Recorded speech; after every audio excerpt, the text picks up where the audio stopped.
小二，大师兄，你等一会儿。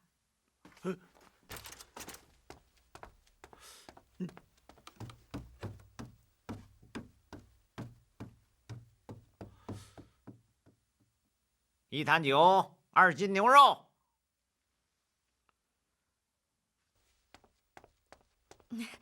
二位，您要点什么茶呀？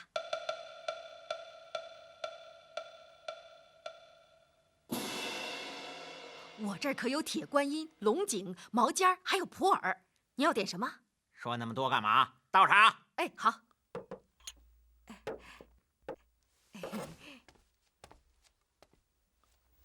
哎呦！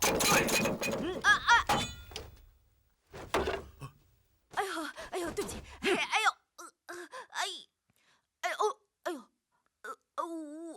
客官，对不起啊，我不是故意的。再说了，我又没烫着你。哎呦，疼！哎呀呀呀呀！哎呦，哎呦，哎呦，哎呦，哎呦呵，哎，对不起啊。哎呦，哎，长得挺漂亮的啊。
公主，公主，你怎么了？我被他下了迷药。来，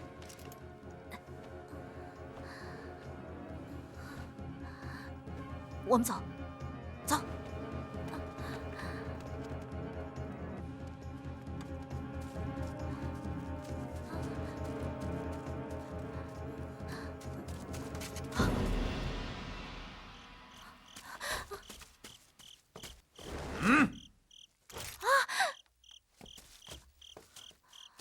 站住！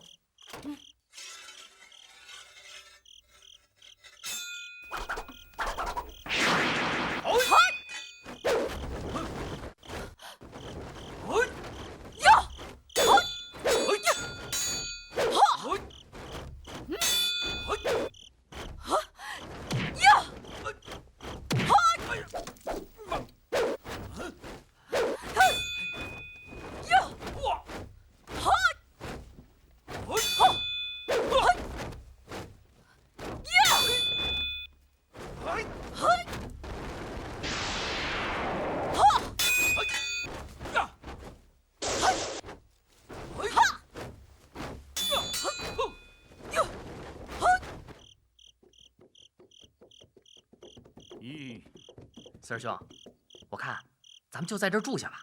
我又累又饿，实在跑不动了。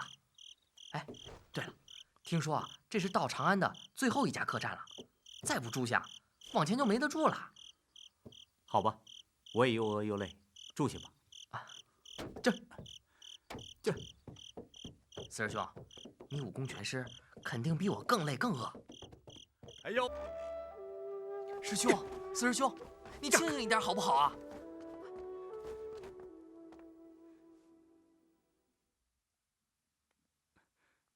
赫尔不在这儿。啊？哎，四师兄，哎，师兄，你是啊？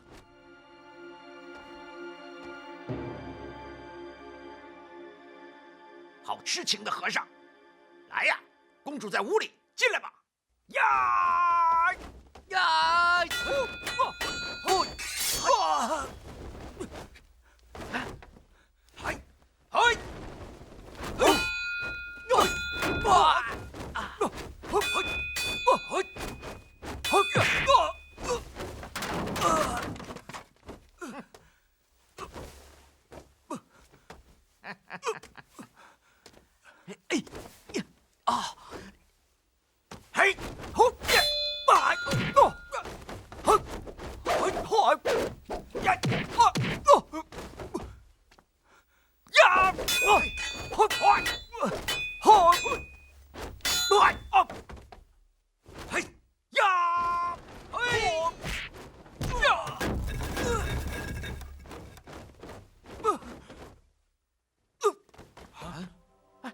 二师兄，三师兄，二兄、三兄，好啊，和尚，你们都来吧。快教训他！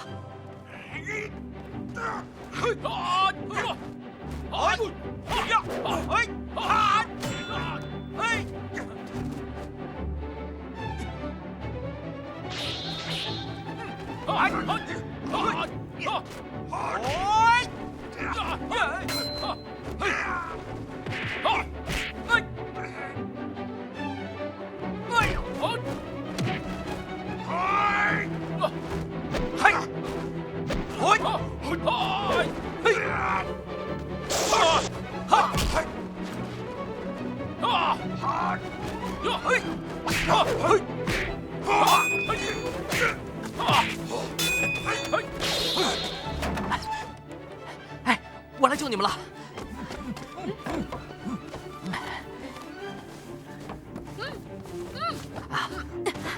梅兄弟，出什么事了？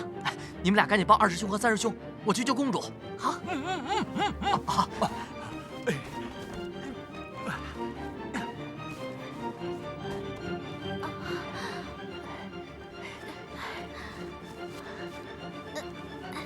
不好意思，我来晚了。谢谢啊。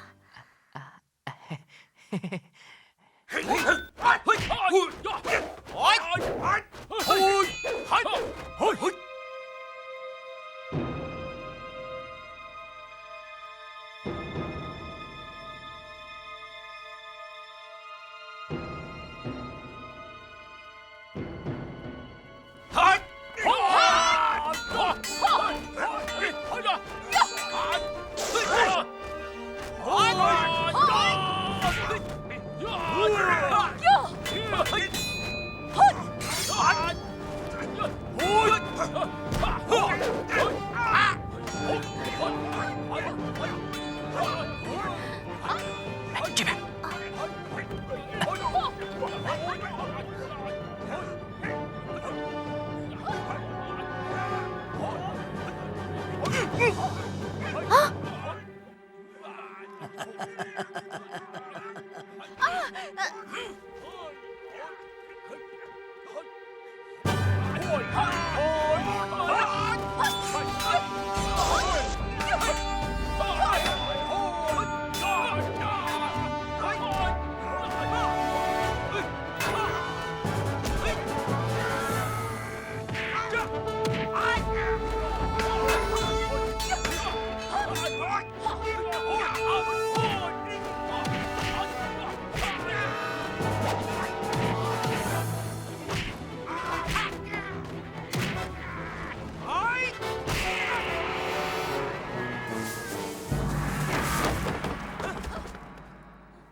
四师弟，师弟，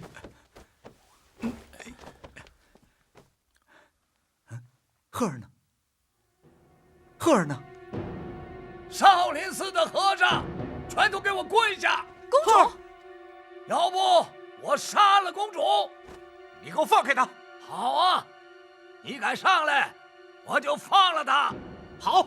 哎，老四，松手！四师兄，别上来，别上来！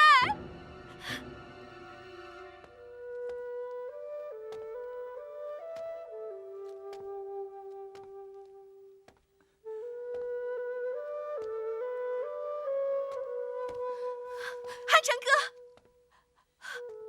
不要啊！大师兄，你从旁边绕过去。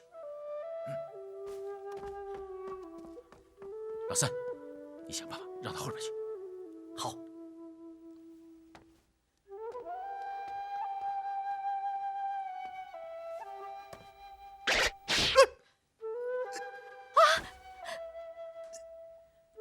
既然你不怕死，我就成全你。你们谁敢上来，我就杀了他。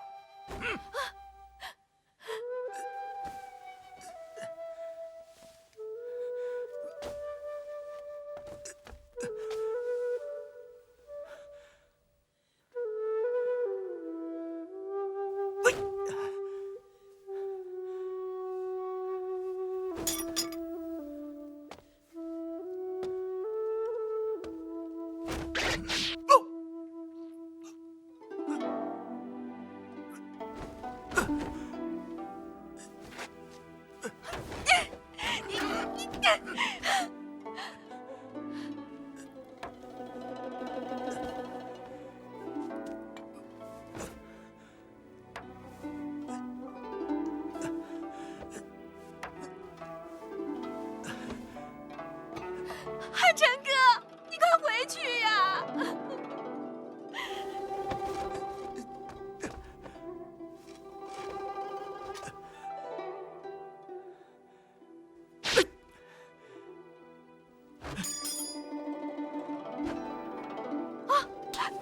不要，不要！鹤儿，汉成哥。去死！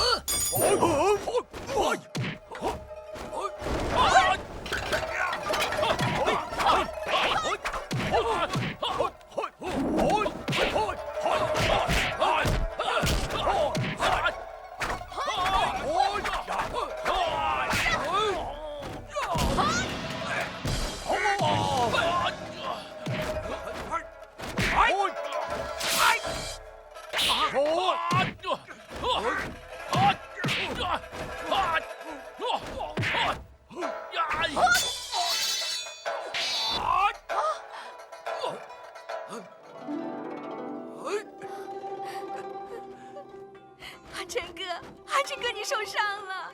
没事儿，只是些皮肉伤而已。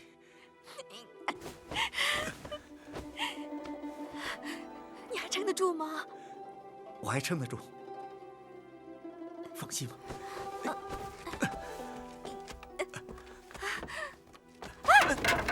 汉成哥，汉成哥，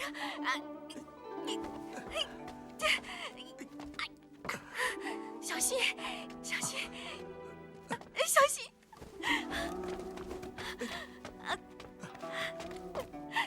你要撑住，撑住啊！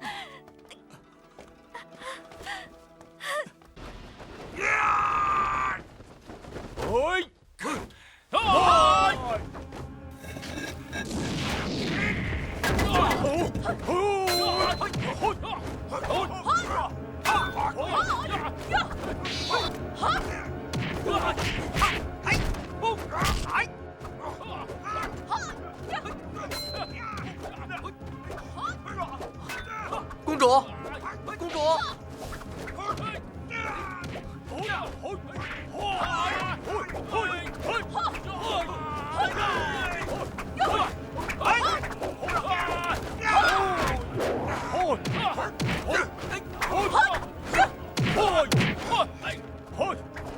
哎！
哎呦！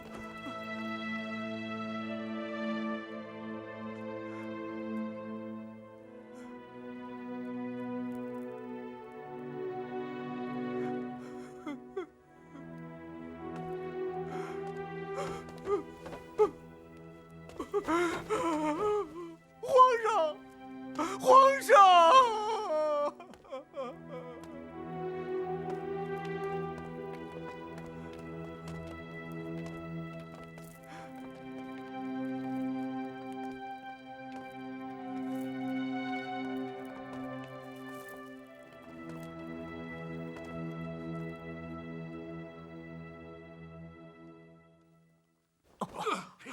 二师兄，我胳膊抬不起来了。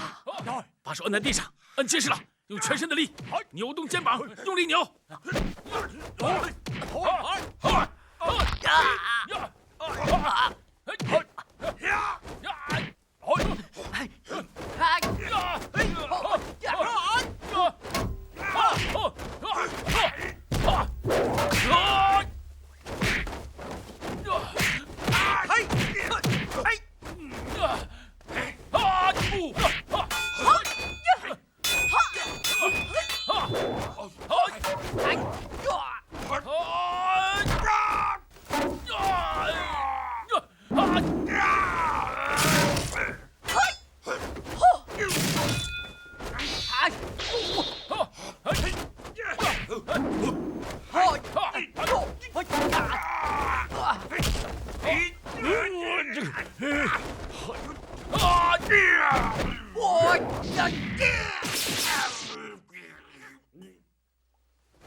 少林和尚，让我们等得好烦。总算来了。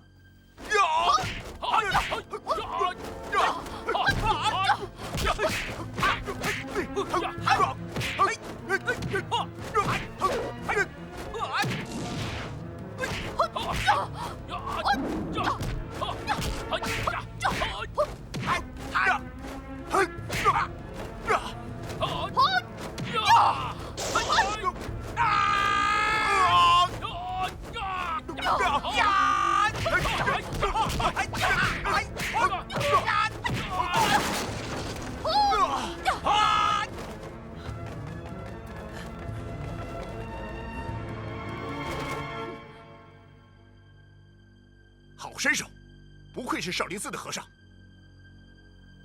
老仙儿，看来这口饭没他们说的那么好吃。说的是，小胡儿，好东西总是不容易得到。我苦苦追寻你这么多年，得到了什么？得到的是一颗流泪的心。少废话，都什么时候了，还婆婆妈妈儿女情长的，灭了他们！你们到底什么人？为何对僧人下如此毒手？还不动手！啊！队长，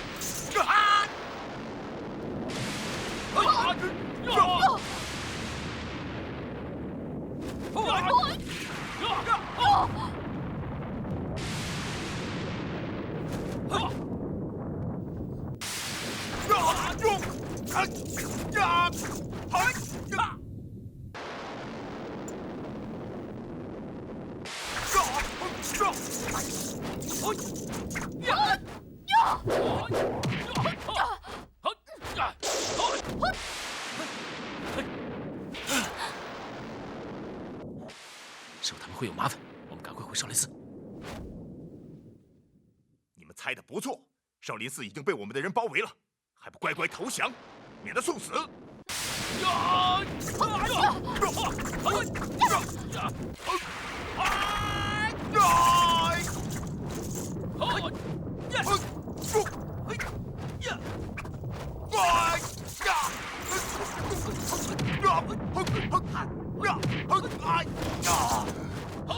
老仙儿，老仙儿，你没事吧？吃亏了没有？别管我，咱们是受人之托，能灭一个是一个，也好交差。不然的话，传出去让江湖上笑话。快追吧！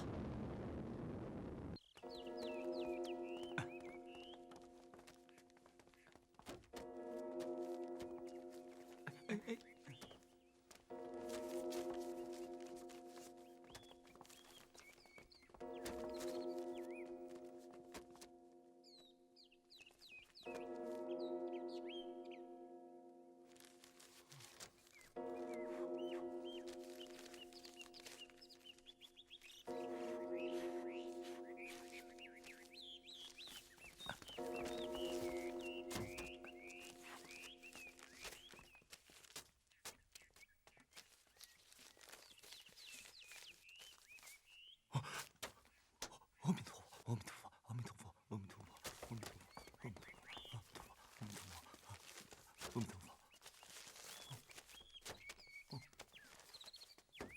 寺院门口去！快到寺院门口去！哎，快点！快走了，快走了！快去寺院门口！快去啊！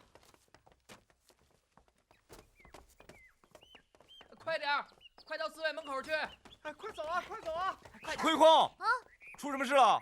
我也不知道什么事儿，只听说一群江湖人士不知为何到了寺院门口要见师傅。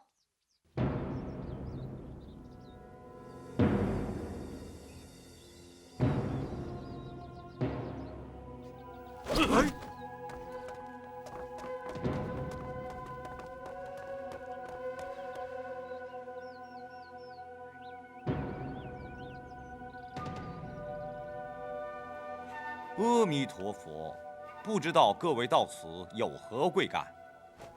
你是谁？贫僧大弟子慧元，原来是少林寺方丈的大徒弟。敢问施主尊姓大名？江湖上人人称我南诏古仙，论辈分，你得叫我一声爷爷。方丈呢？施主找我师父什么事情？你还不够格，你叫他出来。你，哦，阿弥陀佛。不知有贵客远道而来，老衲有失远迎。你又是谁？大胆，竟敢对我师父如此无礼！你就是方丈啊，不过如此。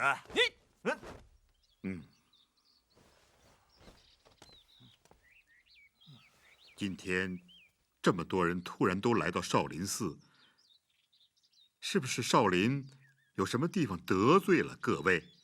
方丈太客气了，今天我们来到少林寺，不为别的，就是来向少林宣战。宣战？此话怎讲？江湖上说少林功夫甲天下，但是我们不信。在这里的每一个人，个个都是英雄好汉，个个都想向少林挑战。此次挑战是1对1的单打独斗，3天之内，若是我们赢了，少林就得交出一个人。交出一个人？没错。交出谁呀？等你们输了再告诉你们。啊，江湖人才辈出，老衲不敢说天下无出少林奇佑，我想，各位不必如此执着，还是请回吧。哼，你是怕输吗？少林从不过问江湖之事，也请各位江湖之人不要打扰少林的清静。会员，关闭山门。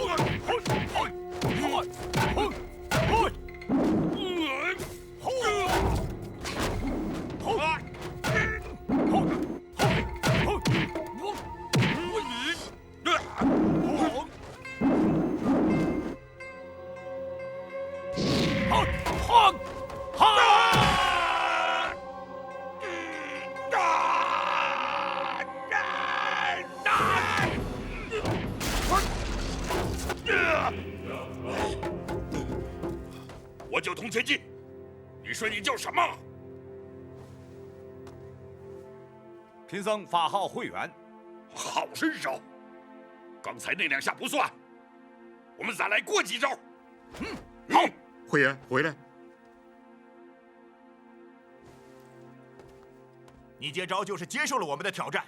如果你再不出手，那么就是小看我们这些人。对，难道我童千金不值得你们少林出手吗？贫僧绝无此意。我师父已经说过了，少林绝不会接受挑战的。哼，少废话，接招啊！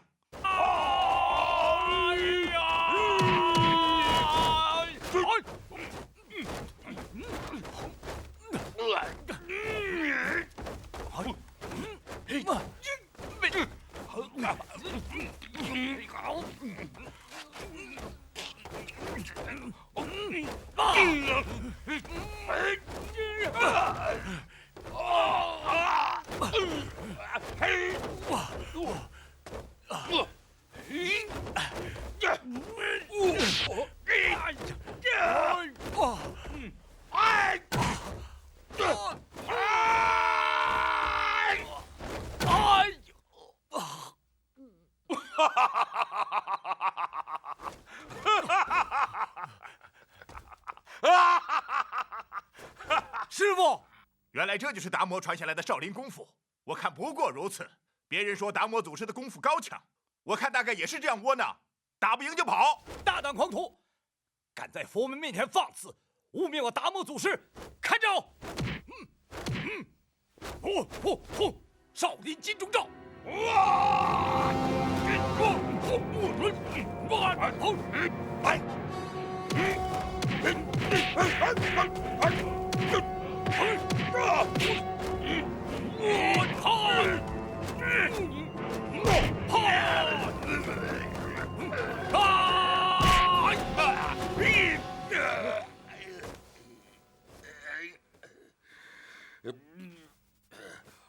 我童千金不服，我会回来算这个账的。大师兄打得好！穿山甲前来请教。好，大师兄，你别来了，换我来。好，小心点啊！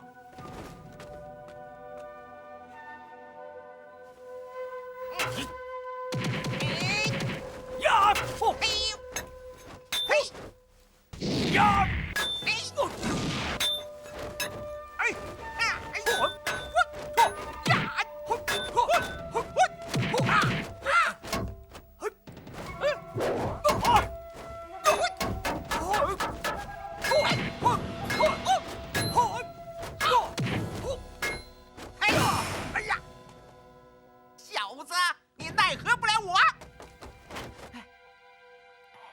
师傅，我又来晚了。你刚才干嘛去了？我拉屎去了。一天到晚拉不完的屎。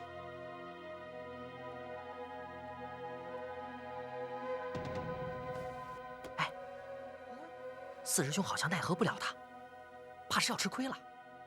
那我们上吧。哎，那小子，你看，好像穿了一件铁甲衣，铁甲衣啊，那怎么办？看看再说，看看再说。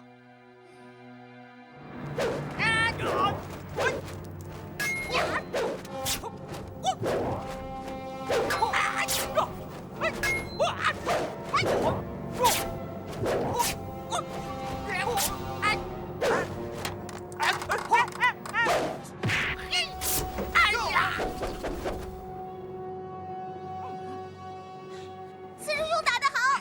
我说吧，打蛇就得打7寸。废话少说，马后炮！少林佛门棍，呀！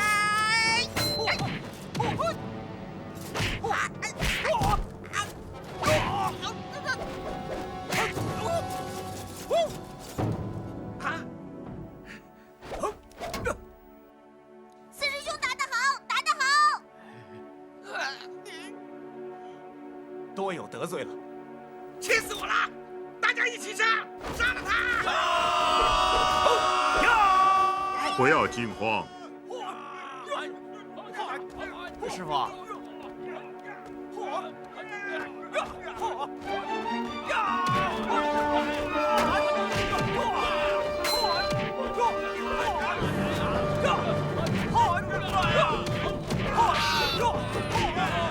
四师兄打得好！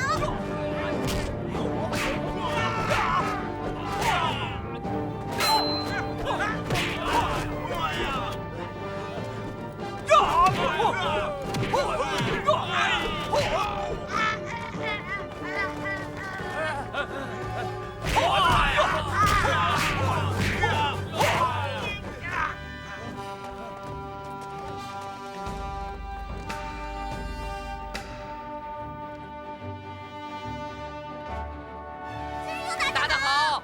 好，我看今天就到此为止吧。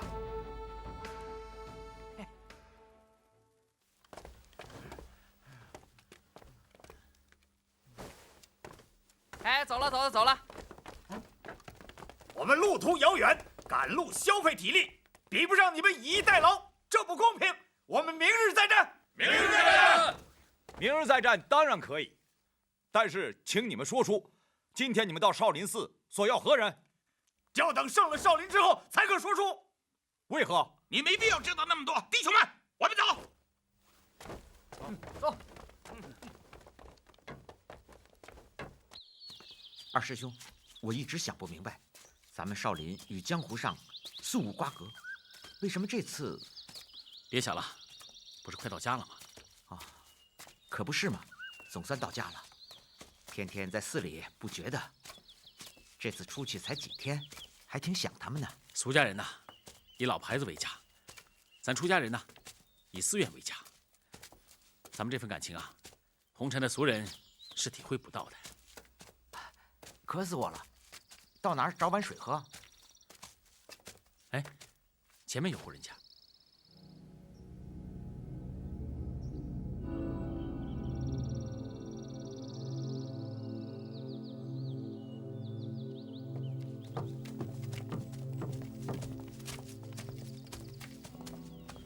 阿弥陀佛，施主，我们是少林寺的僧人，走累了，换碗水喝。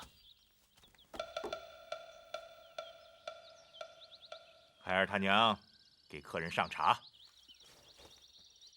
两位客人，里边请。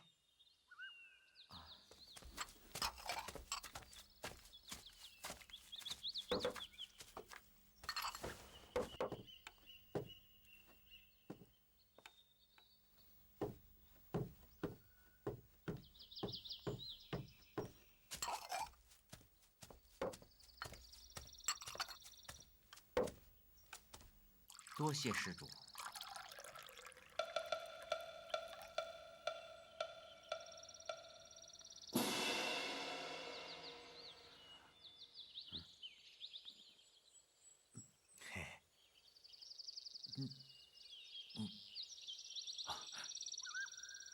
三弟，当心，别烫着了。啊，不烫，喝吧。过路的人多，我专门晾的凉开水。啊，哎，三弟，三弟，哎呀，你着什么急呀？又没人给你抢，这样喝呀，对身体可不好啊。还是先坐着歇会儿，晾着身上的汗，待会儿再喝，这样才解渴呀。放心吧，咱家别的没有，要喝水还是能管你们喝够的。哎，渴死我了！怎么了？你干什么？我看见你碗里好像有只苍蝇，喝下去会生病的。咱是找人讨水喝，还穷讲究个啥呀？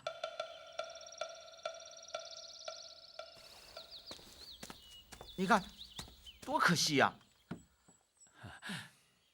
麻烦你再给我们盛2碗好吗？没关系，我再去添点儿，喝好了再赶路。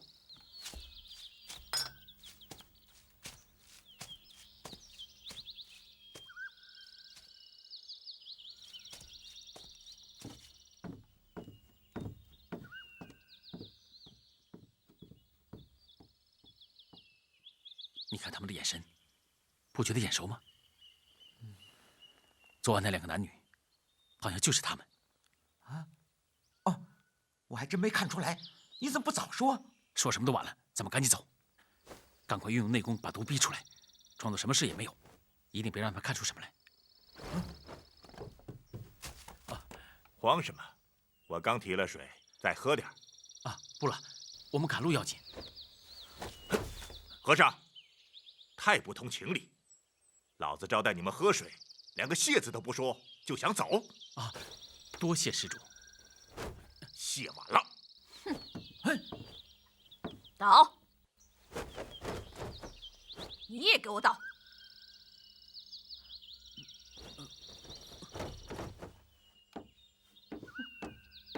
小胡儿，还是你的主意高。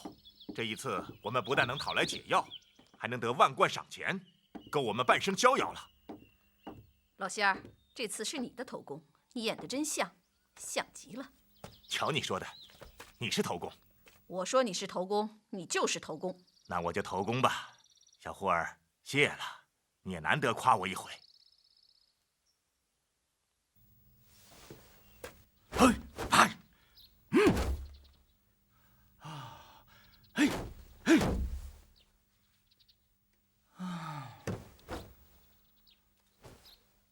我越琢磨，越有点不对劲儿。这件事有点奇怪啊。他们到咱们寺里，到底想找谁呀？看样子，他们好像很想得到这个人。也许那个人是他们的仇人。仇人？这倒也不奇怪，寺里是有几个放下屠刀皈依佛门的人。也许找的是他们。我看没那么简单。怎么不简单了？你看啊，这些人忽然间以同一个口气来少林寺要人，显然啊，是有人在背后支撑。什么人呢？是谁呢？现在还不知道。而且这些人呢，看样子互相都不认识，但都为一个目的而来，的确很奇怪。不好，怎么了？我看他们今天回去啊，很可能不是去休息，而是等待援兵。那就糟糕了。哎，我们怎么办？2师兄还有3师兄都没有回来，万一他们的援兵来了，寺里怎么抵挡？就算你们2个的武功再高，那也打不赢那么多人啊。还有我呢。那也好了，别说了。这样，只有夜探营地了。什么？夜探营地？对，只有去了解他们的目的，才能做好防范。对呀，大师兄，4师兄说的对，我们出去打探消息吧。万万不可！师傅说过，夜里不准随便走动。哎呀，你不说，我也不说，没兄弟也不说，谁会知道啊？再说，这是为了少林寺，又不是我们贪玩儿。这个，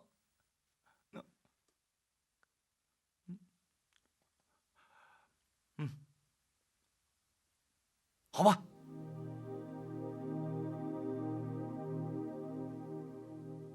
咱们这件事，千万不能让那些狗江湖知道，都是一群见利忘义的主。说的是，英雄所见略同。他们还有1个多时辰才能醒过来，你赶紧去报告。赏钱领不领没关系，先把解药要过来，省得你受苦。看着你受苦，我这心里就……既然你这么心疼我，为什么你不去？让我一个人走那么远的路，深入险境，你就放心？我是担心，如果他们2个醒过来，你对付不了。那好，我去。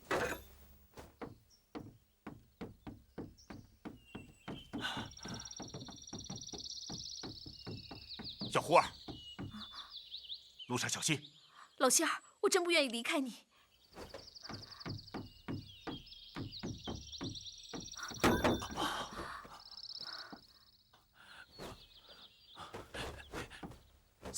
三弟，快醒醒，醒醒啊！三弟，醒醒！哎呀，三弟，快！老仙儿，我也不放心你啊。要是你有什么3长2短，叫我怎么活呀？说的什么话？我南诏古仙闯荡江湖几10年，怕过谁？还会怕2个昏死的小和尚？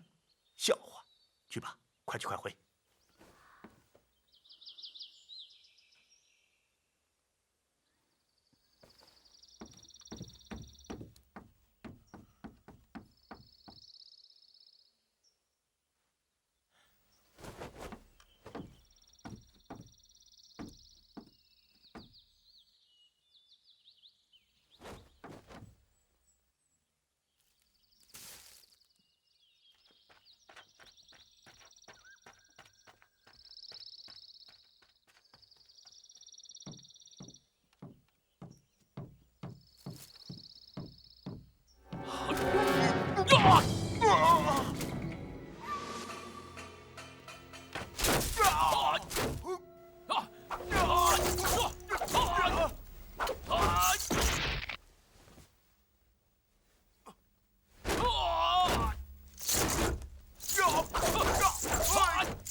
昨天晚上果然是你们。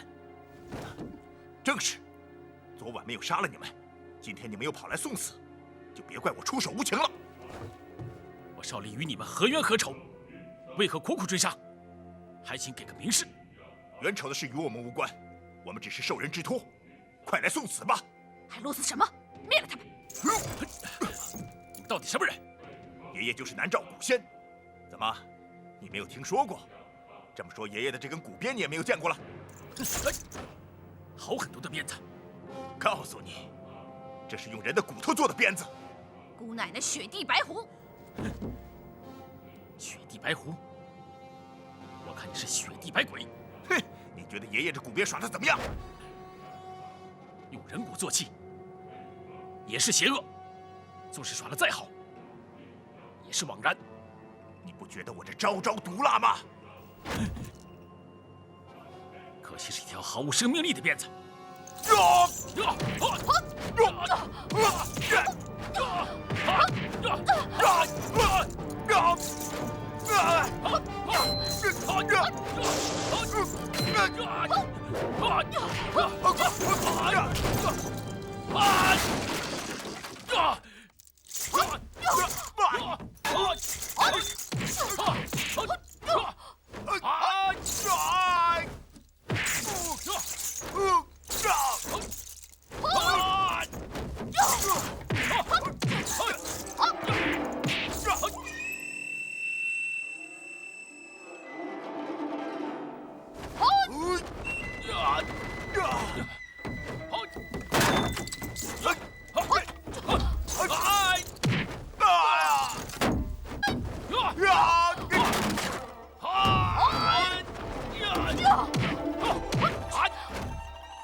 了一个废人，我配不上你了，再也配不上你了。你配得上，你配得上。三弟，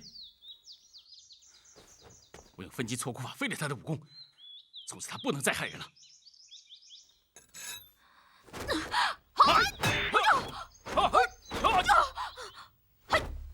慢，雪地白狐，我废了南诏武仙的武功，要不及时救治，怕他会有生命危险。你想好了，是要我们的命，还是要他的命？老仙儿，我一定为你报仇。小狐儿，我配不上你了，再也配不上你了。别恋战，咱们走。少林和尚，你们等着，我给你们没完，没完！在哪儿呢？哎，大师兄，找了这么半天，根本就没有啊！哎呀，找吧找吧。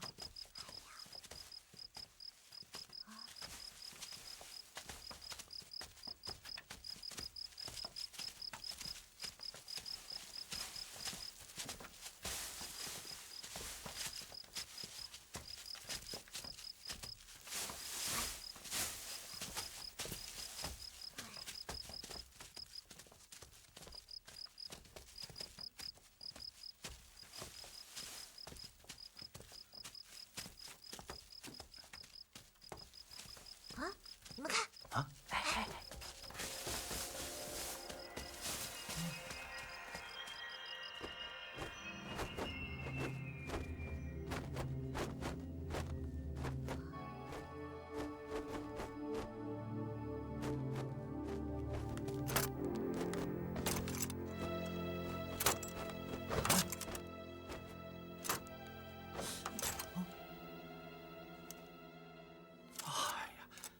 西月姑娘啊，是西月姑娘啊。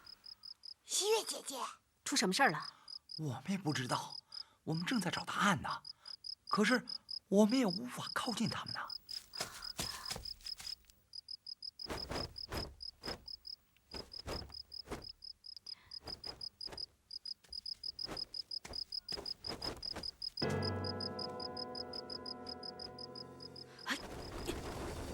西月姐姐可真是个侠女啊！西月姑娘本来就是个侠女。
从哪儿来？你从哪儿来？我是东京一把刀，他们是南天一侠和北天一怪。哦，我是江湖飘零侠。同道中人。幸会幸会。我是刚到的，还不知道我们来少林寺要找什么人呢？你不知道，我们也不知道。你怎么也不知道啊？看你的样子，肯定也吃了毒药了吧？吃毒药？我们啊都吃了毒药了，我们都等着明天和少林寺决一死战呢。这到底怎么回事啊？我告诉你，这里所有的人都是迫不得已。几天前，一个叫霸刀的人和2个剑客给我们下了毒，要挟我们来少林寺比武，一旦赢了，霸刀就会出现，给我们解药，带走他想要的人。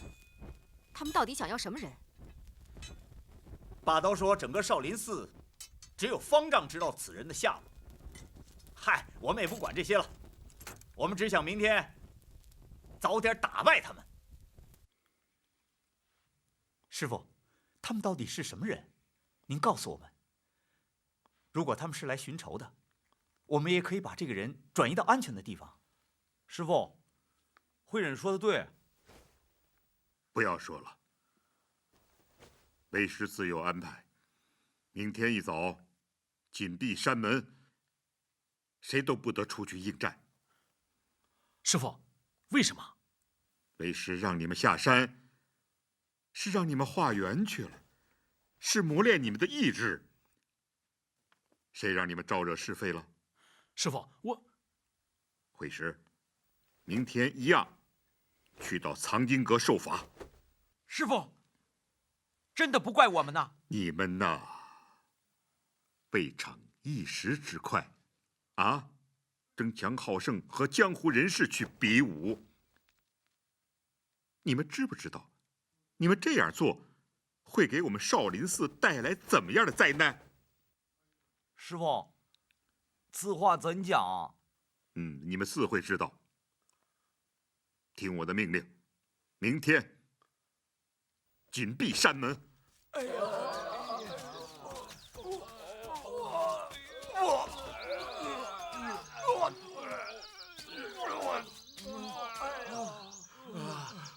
我们又被下毒了。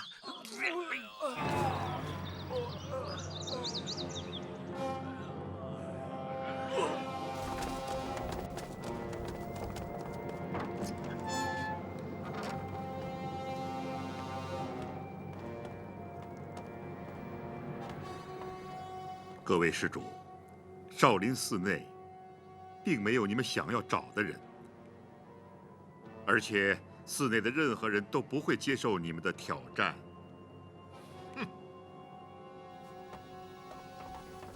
哦，阿弥陀佛，来者何人？霸道！你就是那个威胁他们的人？不错。老衲真是不明白，将军如此的兴师动众，究竟是为什么呢？没想到你这个老和尚嘴还很严。我问你，方丈，他到底在哪儿？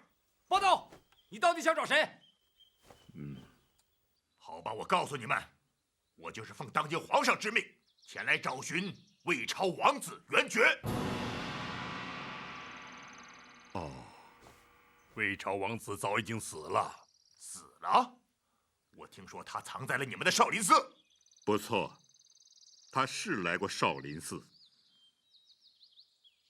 但是他来的时候就已经死了。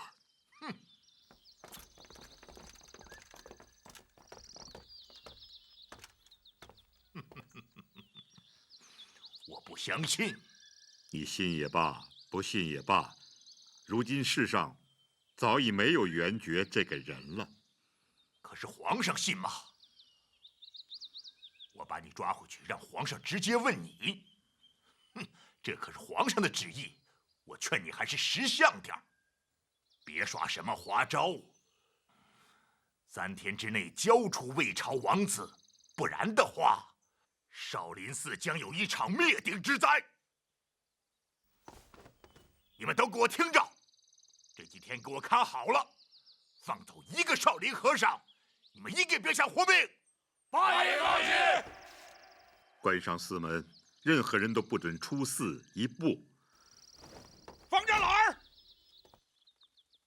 你们少林寺是名门正派，竟用如此手段害人，你们太卑鄙了。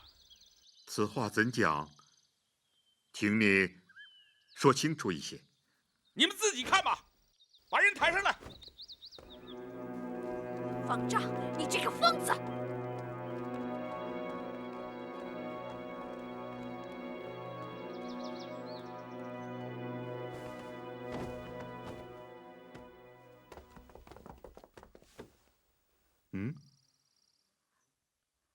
老仙儿，你都成了废人了，叫我以后只靠谁呀？各位长辈，你们一定要替小徒儿做主啊！放心，我们一定给你做主。方丈，你们少林寺慈悲为怀，怎么能下这么狠的手呢？师傅，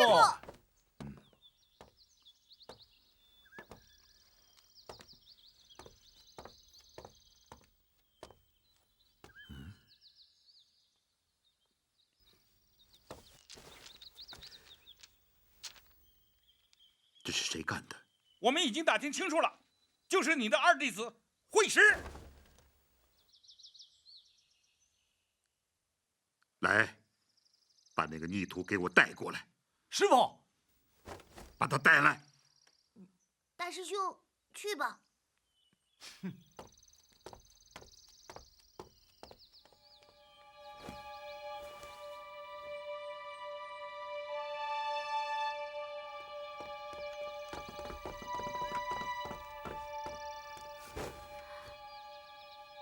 我问你，这是你干的吗？师傅，他罪有应得。大胆，逆徒！你想干什么？他废了我老仙儿，我也要废了他。我现在不要你们沙和尚，我要的是魏朝王子。我管不了那么多了。你们不听我的话，谁也不要想得到解药。老仙儿，来，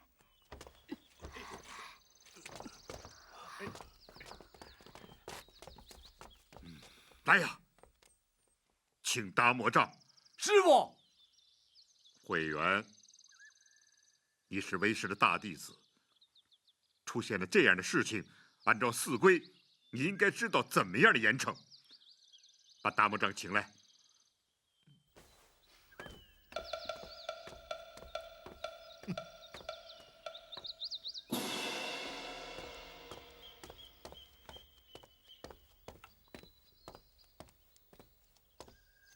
师弟，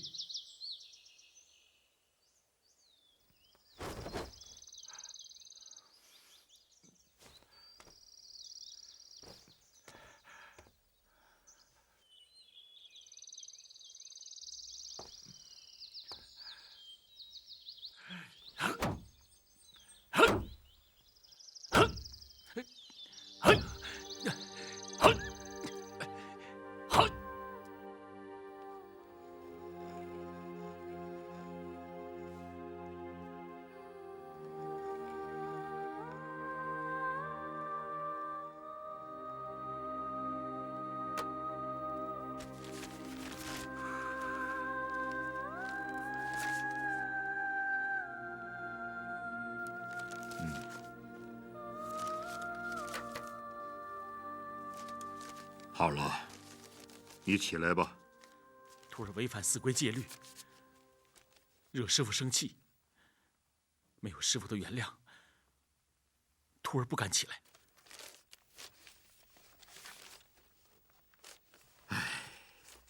慧石啊，连红尘中的俗人都知道，我们出家人以慈悲为怀，扫地恐伤蝼蚁命，爱惜飞蛾杀照灯。可是你呢？你自恃武功高强，争强好斗，屡屡的违反寺规。为师原谅你也是要有个尺度的。如果这次为师再原谅你，那恐怕佛祖都不会原谅为师了。你的所作所为，已为少林寺所不容。你走吧。不要，师傅！徒儿追随师傅多年，以少林寺为家。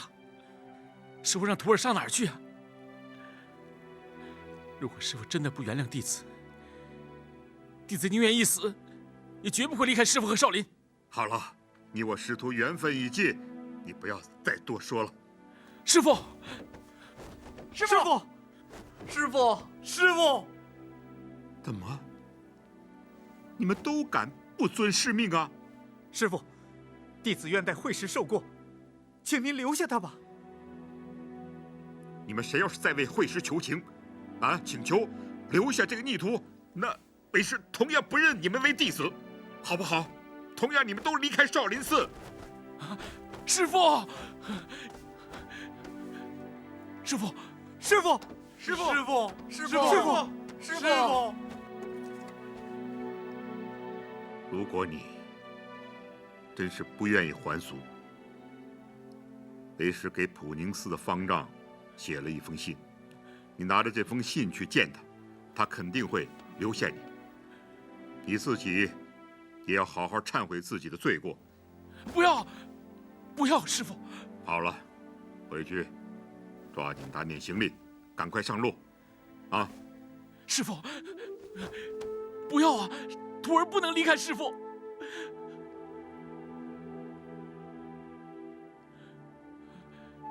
师傅，师傅，啊，师傅，师傅，师傅，师傅！慧远，我命你带领师弟们将这个逆徒赶出山门。师傅，师傅，师傅，师傅，师傅，谁要是不遵师命，就像慧石一样赶出山门。师傅，不要赶走二师兄。师傅，这样处置弟子，弟子不服，不服啊！还不把这个逆徒给我拖出去！我不愿意再看见他了，不愿意再看见他了。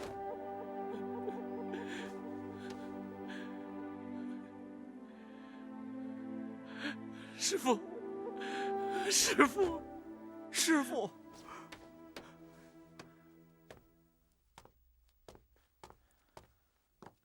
二师兄，今天师父如此动怒，我还从来没有见过。我知道你错不当罚，我不恨师父，也不恨你，我只恨我自己。二师兄，我就按寺里的规矩送你一程。嘿，嘿，好，嘿，呀，嘿，好，嘿，嘿，啊，呀，嘿，啊，好，嘿，这，嘿，啊，嘿，呀，嘿，啊，呀，嘿，好，嘿。三弟，你错了。嗨，好，这，嘿，嘿，嘿，呀，嗨。三弟，是这样，啊，哎，好，哎，好，呀，哎，好，呀，哎，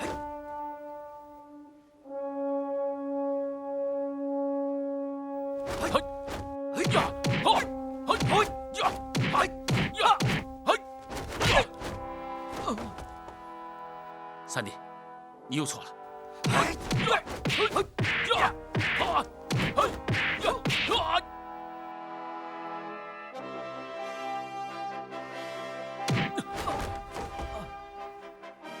三弟，这样才对啊！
二师兄，我是真不想让你走。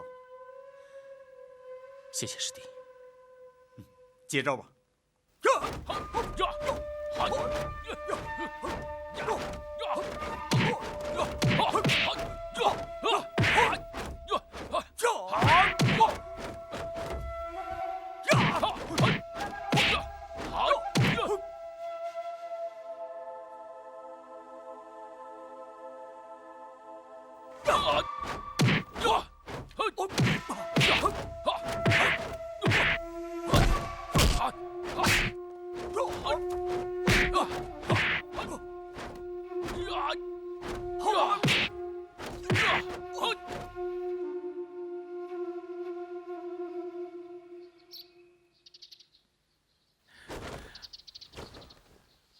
师兄，前面的路山高路险，一路多保重。谢师弟。宫廷之内，凶险万状，不比在寺里，你要多加小心。宫廷？什么宫廷？你此去一路小心，我和师兄弟们等着你回来。师弟，我走以后，你要多听大师兄的话。让师父放心。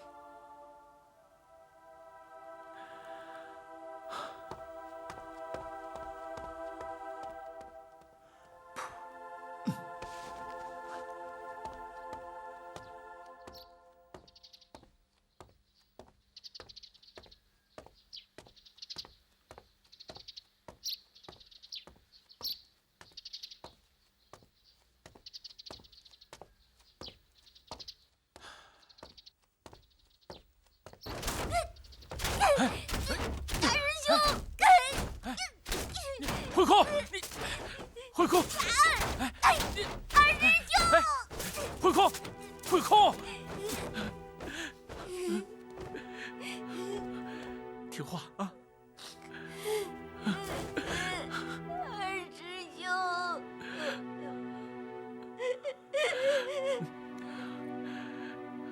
慧空，你长大了，以后要听话啊！我知道，二师兄。二师兄，我不让你走。二师兄，我不让你走，咱们再去求师傅吧。我不让你走，二师兄。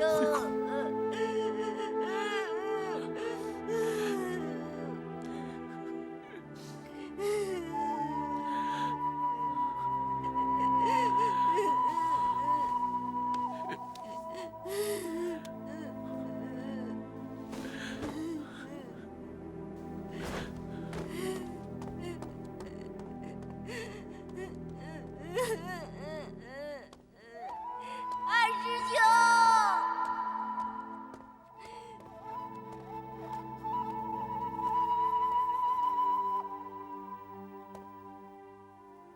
大师兄，出手吧。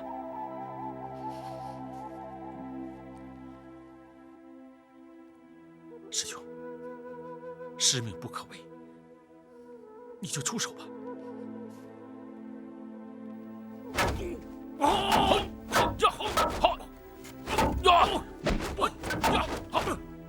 慧智，你别怪师傅心狠，师傅把你赶出山门，都是你自己惹是生非，以后要吸取这个教训呐。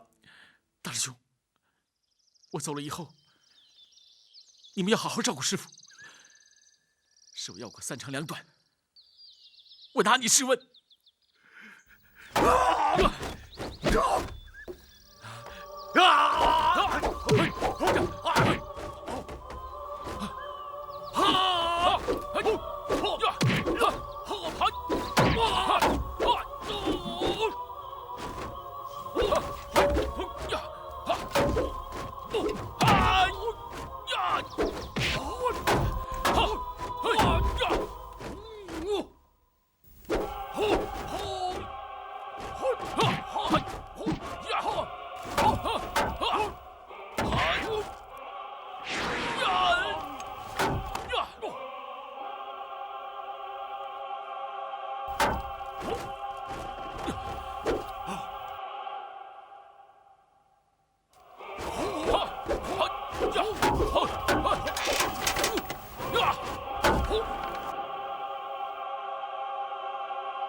二师弟，大师兄，你可千万不要记恨师傅。家有家法，寺有寺规。是因为你犯了寺规，师傅才这样惩罚你呢。以后在外面，不像寺里一样，你要好好的照顾自己。有了难处的话，就捎信回寺里。今天的结果是我自己惹的祸，我不敢忌肯师傅。可是师兄，咱们少林寺弟子从来就是想下山而打山门，而我就是不想下山打山门。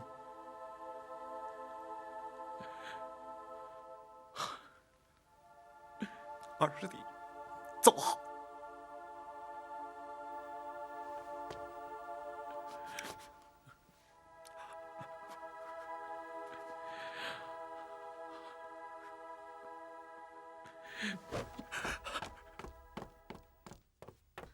爹，这是为什么？为什么要让慧石走？为什么要瞒着大家呢？我本以为可以隐瞒一辈子，没有想到事实冥冥中早已有了定数。慧石正是他们要找的魏朝王子。怎么会这样？这么说，你怀疑慧石就是霸刀要找的那位魏朝王子？哎，我跟你说，慧石可真厉害，没想到二师兄是魏朝的王子。哎，也好也好，哎，以后他要是当了皇上，哎，封我当个国师什么的，哎，我就可以进宫享福去了。皇宫有什么好？那里尔虞我诈，你去了只会吃亏。什么鱼？还有炸鱼吃啊？得，别瞎捣乱了。我哪儿瞎捣乱了我？好了，都出这么大事了，你们还在这瞎吵吵。也不知道二师兄今天晚上住在哪儿，吃没吃上饭？这还用你操心？哎，他要是王子啊，那身边自然有人伺候，那顿顿还不是大鱼大肉的。哎，他这一出寺，就算是还俗了吧？既然师傅把他赶下山了，从今以后他就不再是少林寺的人了。他还不还俗，那也是他自己的事儿。这个慧石哪儿来的这份福气啊？哎，他又当了和尚，又学了武功，还是个王子，天天还能吃大鱼大肉。哎，他哪来这么大福气啊？福气？什么福气啊？亏你想得出来。哎，这不是福气是什么？哎，早知道他有今天，我还当和尚干嘛？我跟着他混不就得了吗？梅兄弟，你刚才说什么话？小心师傅把你也赶出去。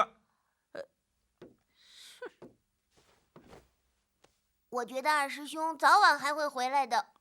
那就等着吧。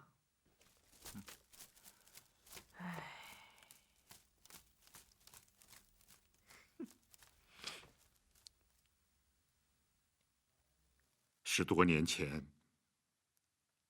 高阳夺位，他做的第一件大事就是要杀掉所有魏朝的皇室。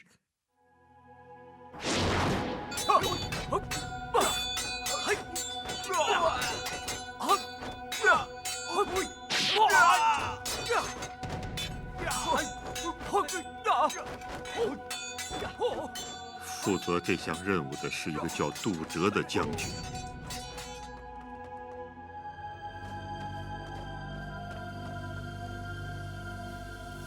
当时宫中有一个侍卫秦风，他是孝敬帝最忠实的仆人。他知道高阳要来杀皇室子弟，就拼死保护小王子。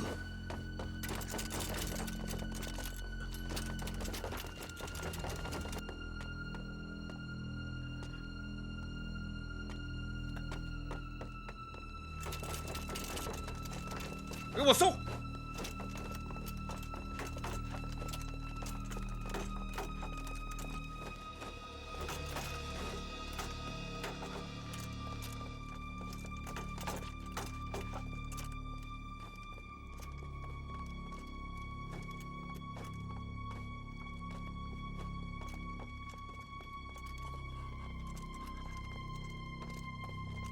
将军，四处搜过了没有？再给我搜！是。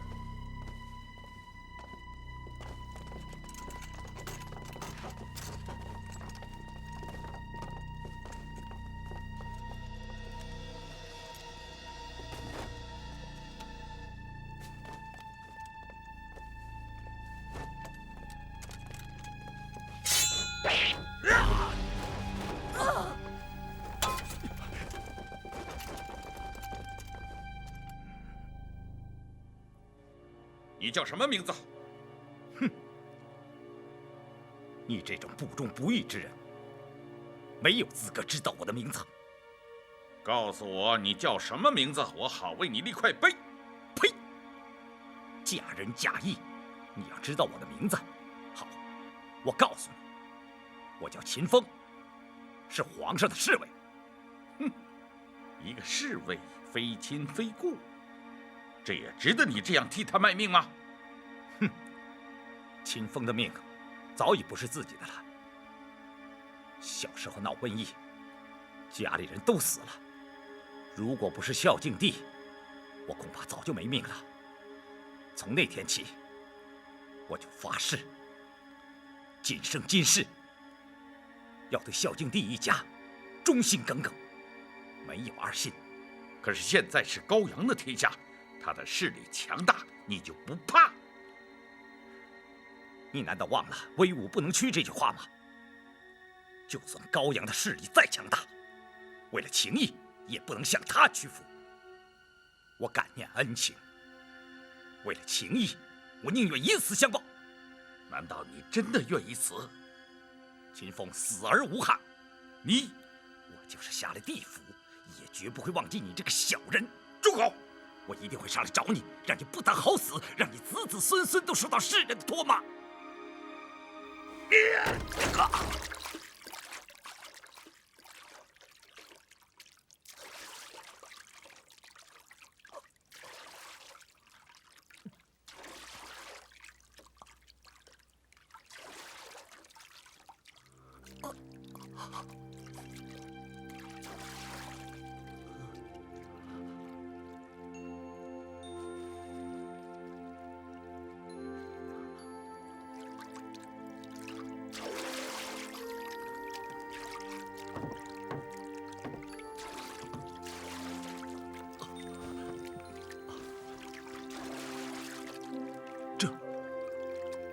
这是怎么回事？我在送你们上岸。上岸？上了岸以后，你们就安全了。这么说，你是在救我们？今后能不能活下去，就靠你们自己了。你的伤我已经给你包扎好了，不久就可以痊愈了。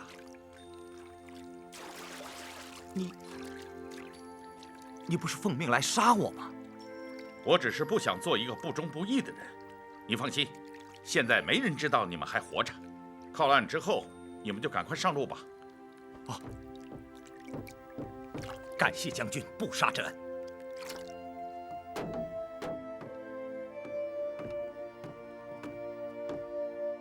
快请起。其实你说的对，我的确是个不忠不义的人。人生就是如此。我屈服于高阳，背叛了皇上，却为了王子背叛了高阳。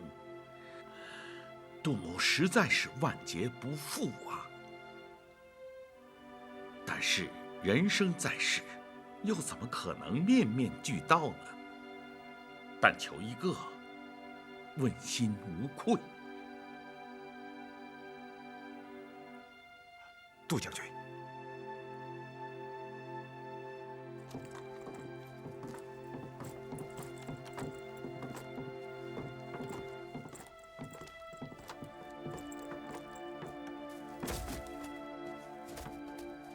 我只能送你们到这儿了。秦风，这个包袱你们拿着，里面有一些干粮和一封信。你拿着这封信先躲起来。杜将军的大恩大德，秦风无以汇报。不必多礼。生逢乱世，世事难料，不知今生能否相逢。若是感恩，只在心里念记便可。你们快走吧，请。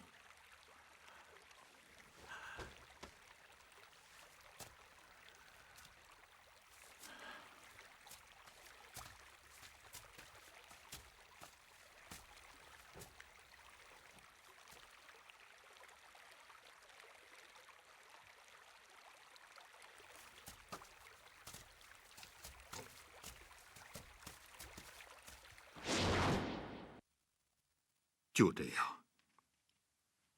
我收留了会师，可是秦风，他要以恢复东魏江山为己任，坚持要下山去纠集军队，我怎么劝都说服不了他。前几天他忽然给我来了一封信，说是要我警惕一个霸刀的人，说这个霸刀会向少林寺发难。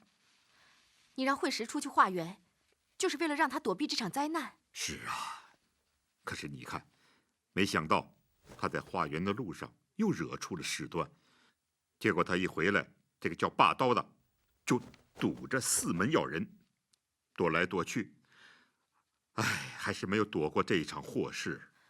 可是你为什么要把他赶出去呢？这正是他最危难的时候。可是把他留在寺里，会更危险呢。追杀魏国宗亲，这是齐王高阳的旨意。我们一个小小的少林寺，如何能跟朝廷作对？再说，朝廷的军队早晚都会冲进来，到那时候会师，恐怕想跑都跑不出去。所以，我就借机把他轰出少林寺。他有武功，而且秦风会帮助他。虽说可能有危险，但是总比待在寺里等死要强吧。再说，会师经过这样一场磨难，对他修悟禅意和武功都会有很大的精进。爹，孩儿错怪你了。孩子，爹知道你的心思，你是割舍不下，对不对？你想帮他就去帮他吧。对他来讲，这可能是他一生当中最大的一次劫难。希望我们大家同心协力帮他逢凶化吉。爹，佛经上说，迷情最苦啊，你要有所准备。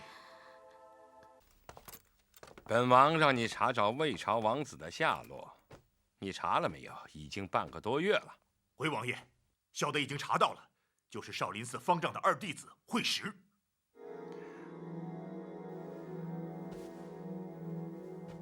那为什么还不杀掉他？小的无能，小的正带人去抓的时候，这个慧石因为违反寺规，被方丈逐出了寺院。现在他人呢？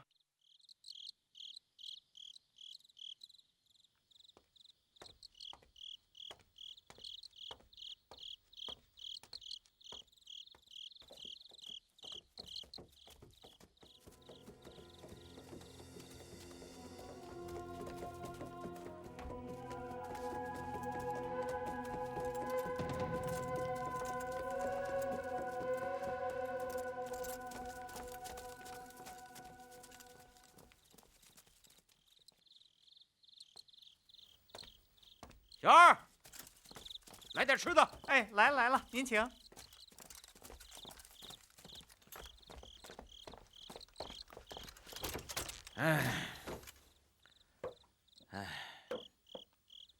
真是倒了8辈子霉，摊上这么个差事。说是朝廷要犯，可偏偏抓住了不杀，要押到寿阳。押就押吧，还说黄昏时候有人来接应，可到现在也没人来。岂有此理！嗨，要说那公子哥啊，倒也有些血性。那当然了，他父亲是杜哲都大将军，名门之后，当然有些血性。可惜啊，这次杜将军一家要惨遭灭门喽。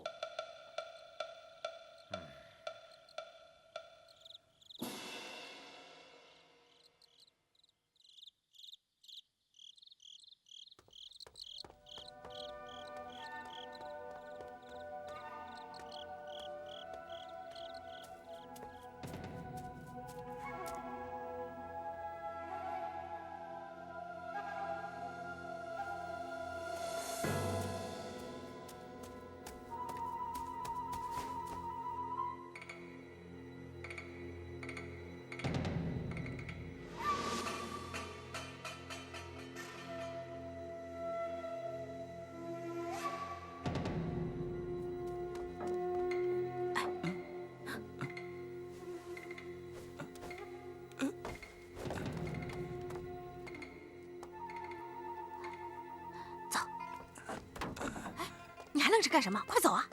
哎呀，你不是将军之后吗？怎么这副德行啊？真没出息！走。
梅兄弟，你怎么到这儿来了？哎，我来找你啊。找我？啊？哎，师傅他……哎，师傅他是个死脑筋，你别往心里去啊。再说了，在少林寺当一辈子和尚，那有什么意思啊？那你找我是？我就是来找你了。哎，边走边说。二师兄，我想好了，在寺里啊，太没意思了，太受管束，吃穿也太简陋。今后我就跟你混了，啊？跟我混？啊？哼，我自己的路还不知道怎么走呢。哎，你往哪儿走，我跟你往哪儿走啊？哎，你身边总得有个人吧？是不是？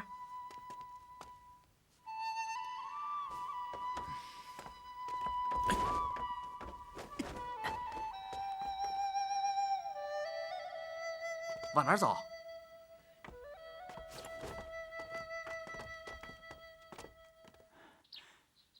也不知道二师兄走到哪儿了。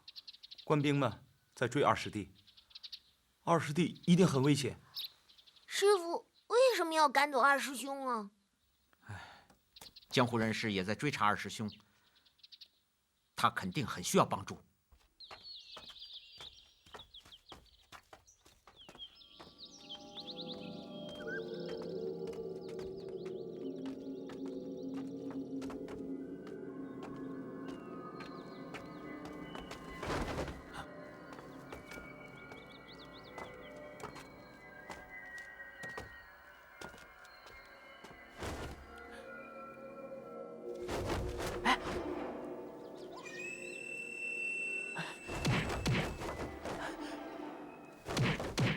梅兄弟小心！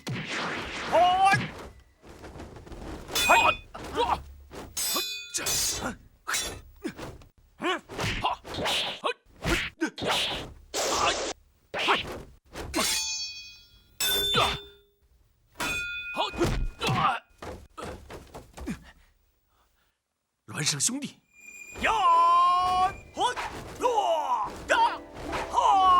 黑白双剑。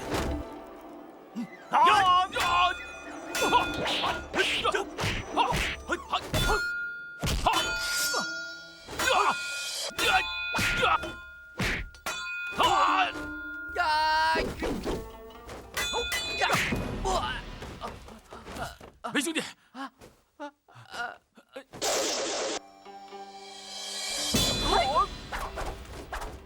西月，你怎么来了？爹让我来帮你。小心！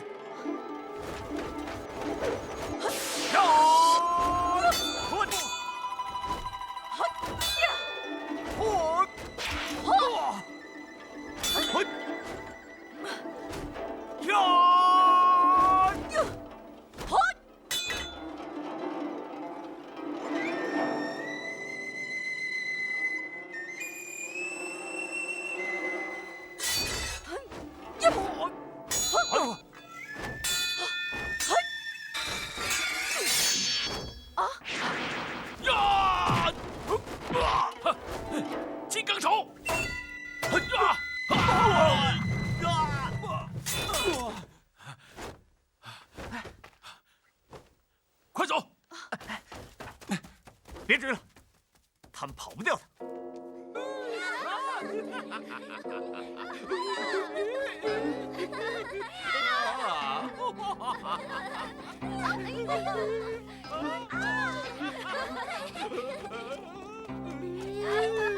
呀，抓到了，抓到了啊！抓到了就得罚酒啊！罚酒喝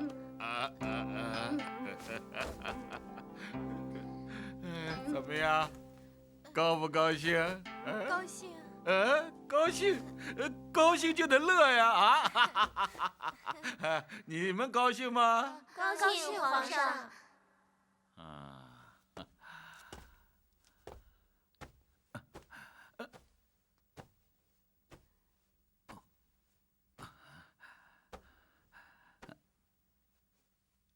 你不高兴吗？高兴，皇上。高兴，高兴！你为什么不笑？啊？你不笑？你们刚才都笑了，就是他不笑。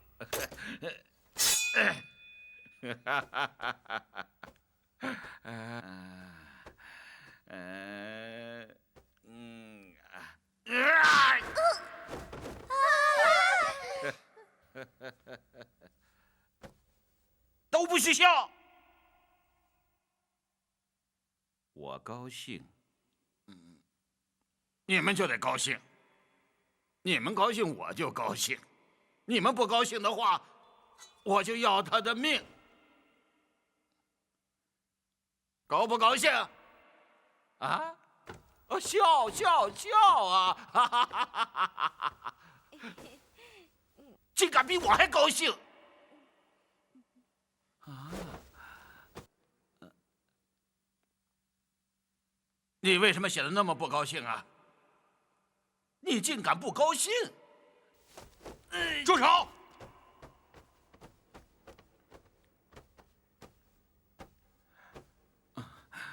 皇上，我答应母后不杀你，但我没有答应母后让你继续胡作非为。你说什么？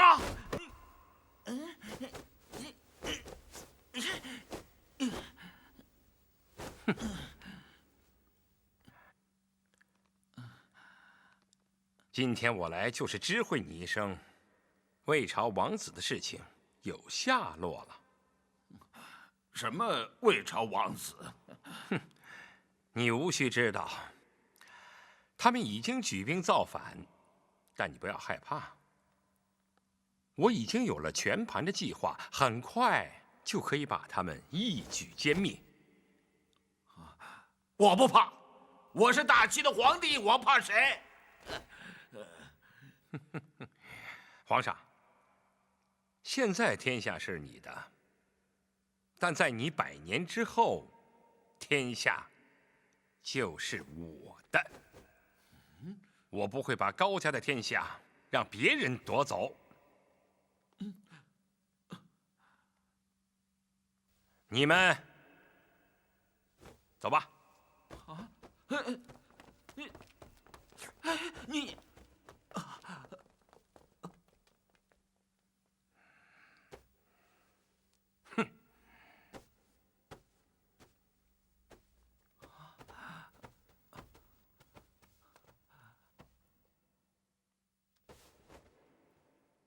好好服侍皇上。皇上要是出了事儿，我拿你们试问。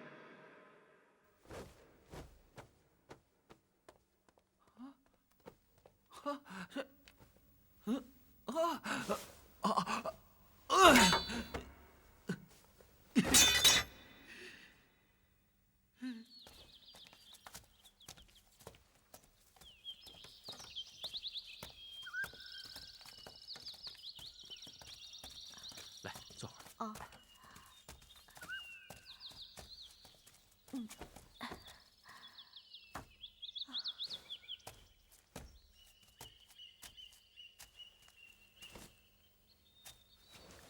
你这一剑是为我而受，看你这样受苦，我倒宁愿自己中2箭。在寺里，你总是冷冰冰的，刚出来1天，倒会说话了。哎，你们看看，鸡皮疙瘩！瞧你们俩吧，又不是刚认识，多少年了，酸不酸啊？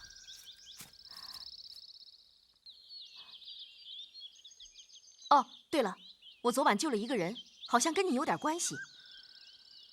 跟我有关系？听押送他的官兵说，好像是魏朝将军的后代，兴许能从他那儿打听点消息出来。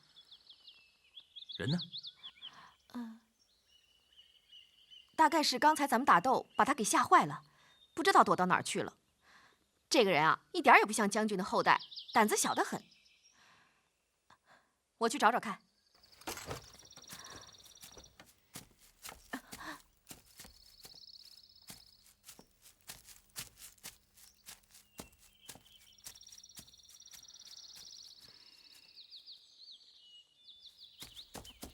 走快一点。哎，没事吧？这就是你要找的魏朝王子。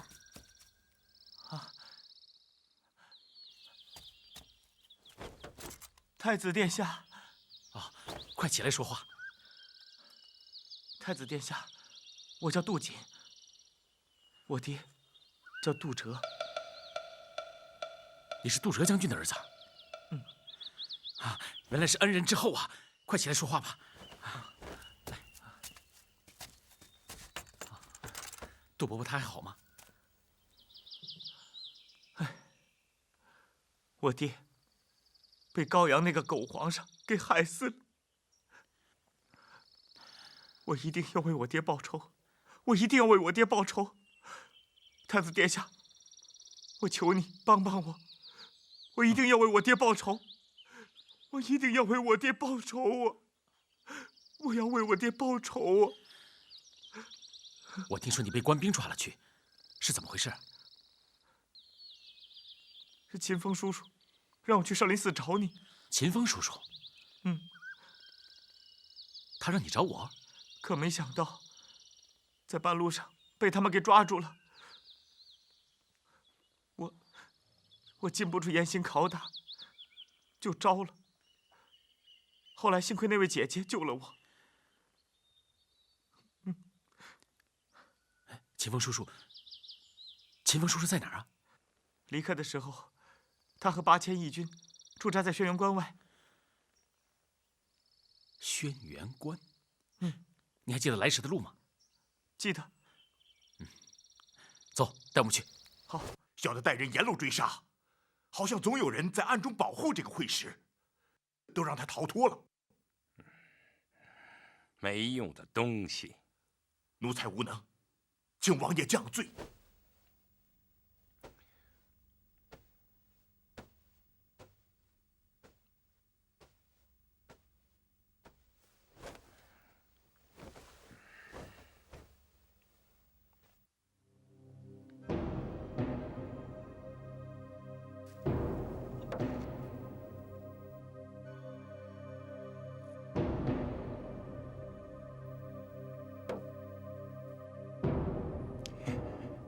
他当然会有人暗中保护。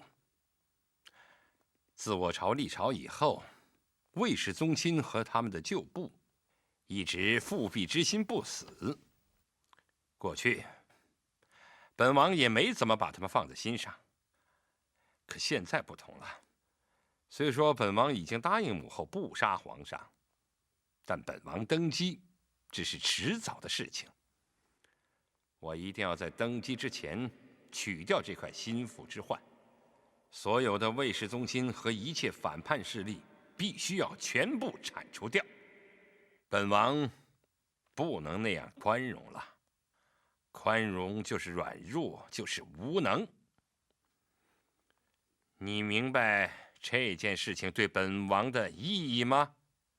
小的明白，小的愿为王爷万死不辞。本王不要再听这些没有用的好听话，已经听够了。本王只要魏朝王子的人头，办好的话是不会亏待你的。3天之内若见不到成效，本王只好砍下你这颗人头了。是，小的明白。惠石的确是把刀所要追杀的魏朝王子。为师之所以把他赶出少林，就是想给他一线生的希望。如果我们把他留在寺里，那他就只有等死。我想这点不用我说，你们也都能够看得出来。现在，惠石已经逃离了少林寺，有了一线生的希望，但沿途还可能会有人在追杀他，仍然是危险重重。为师希望你们能够帮助他，帮他逃得越远，也就越安全。师傅，师傅你就布置吧。对，师傅你就布置吧。我们一切听师傅的。好，我估计惠石现在应该到了乌统岭，那里我已经让西岳去帮助他，应该问题不大。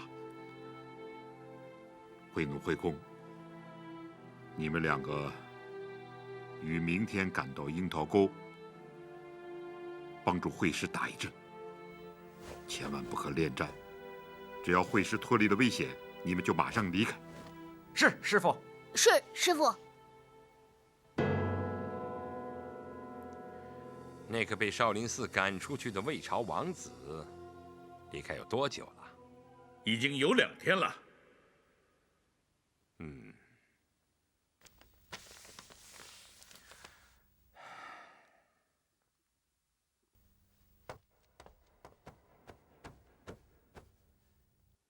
你派几个得力的高手，在这儿守候，把他杀掉以后，砍下首级，过来向我报告。